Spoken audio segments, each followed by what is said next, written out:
Hi guys, so today is day 3 of our story A Long Walk to Water, and so far you guys have started looking at the storylines of Nya and Salva. So you've kept some information down about those two storylines, and then you also wrote a summary of chapter 1 after we read that.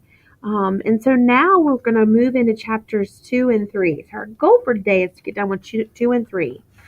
And as you're reading today, I hope your reading notebook is open to the next clean sheet because I want you guys to be thinking about how Salva and Nya are alike and different. How are their stories alike and different?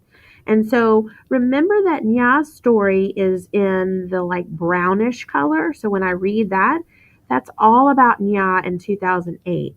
Then the author writes about Salva in 1985, and that's in the dark black color. So we're going to start with chapter 2, and our goal, like I said, is to read chapters 2 and 3. So let's go ahead and get started. You should be on page 8 following along with me. Nya put the container down and sat on the ground. She always tried not to stop on the spiky plants that grew along the path, but their thorns littered the ground everywhere. She looked at the bottom of her feet. There it was, a big thorn that had broken off right in the middle of her heel. Nya pushed at the skin around the thorn. Then she picked up another thorn and used it to poke and prod at the first one. She pressed her lips together against the pain. Wow, imagine walking all day through like thorns and stuff. I mean, her feet must be really messed up. That's really tough stuff. I mean, if we want to get water, we just go turn the faucet on. It's crazy. Okay, so here's Salva's story, continuing. Boom! Salva turned and looked. Behind him, a huge black cloud of smoke arose. Flames darted out of its base. Overhead, a jet plane veered away like a sleek, evil bird. In the smoke and dust, he couldn't see the school building anymore.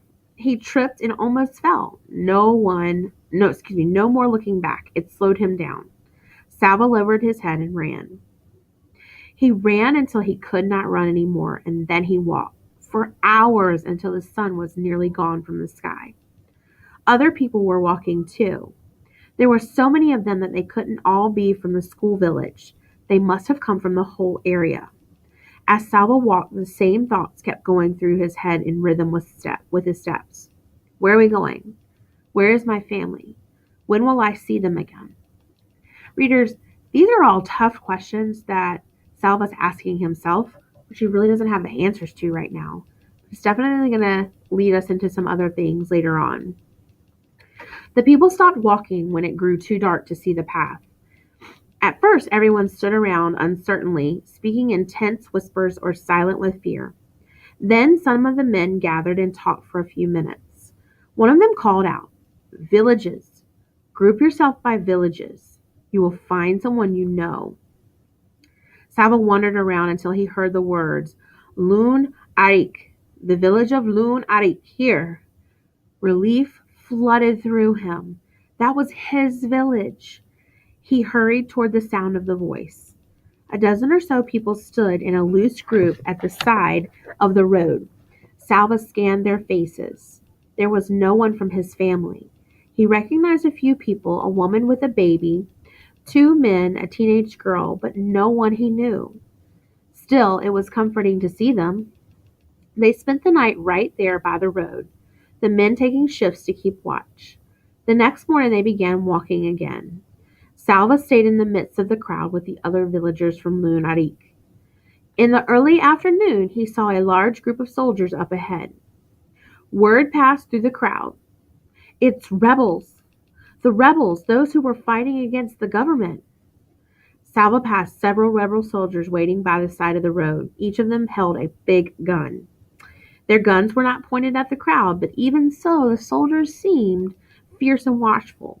Some of the rebels then joined the back of the line. Now the villagers were surrounded.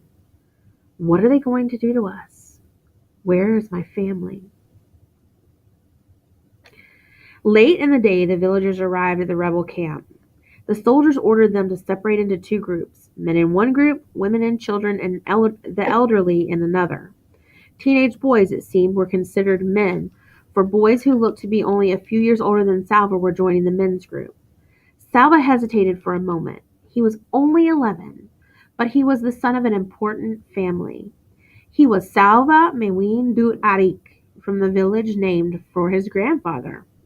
His father always told him to act like a man, to follow the example of his older brothers, and in turn set a good example for Qual.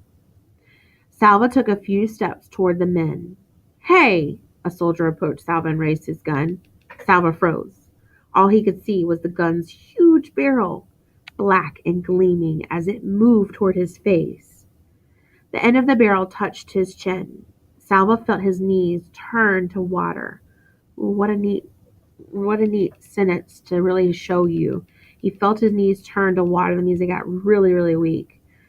He closed his eyes. If I die now, I will never see my family again. Somehow this thought strengthened him enough to keep him from collapsing in terror.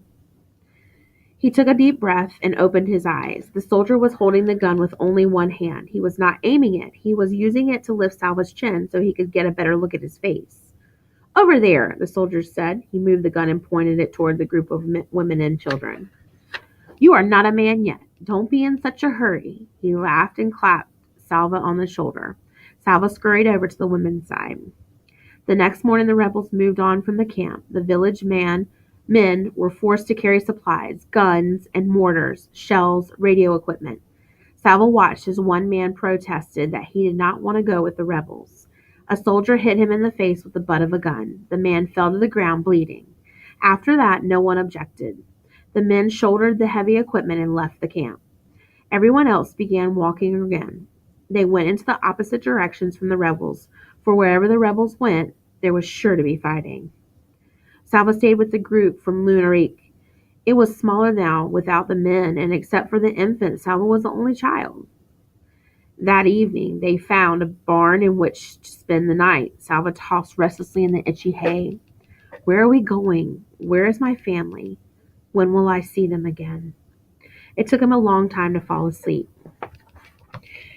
Even before he was fully asleep, Salva could feel that something was wrong. He lay very still with his eyes closed, trying to sense what it might be. Finally, he sat up and opened his eyes.